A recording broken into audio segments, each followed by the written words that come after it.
Kebakaran hebat dilaporkan melanda sejumlah wilayah di Israel, termasuk di antaranya kota Eshtaol, Beit Meir, dan Mesilah Zion pada Kamis 24 April 2025. Otoritas Israel menyebut kebakaran hutan disebabkan lonjakan suhu dan angin kencang hingga mengancam kawasan hutan dan pemukiman di sekitar Yerusalem.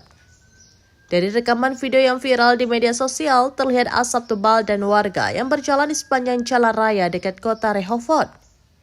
Belum ada laporan korban jiwa akibat insiden bencana ini. Namun televisi Israel Channel 12 melaporkan 3 petugas pemadam kebakaran mengalami luka-luka saat berupaya memadamkan api kebakaran di perbukitan Yerusalem.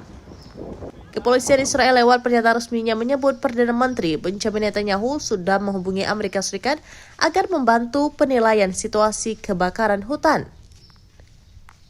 Selain Amerika Serikat yang merupakan sekutu negara Zionis, Netanyahu meminta bantuan negara asing lain seperti Yunani untuk memadamkan kebakaran hutan.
Download Tribun X sekarang, menghadirkan lokal menjadi Indonesia.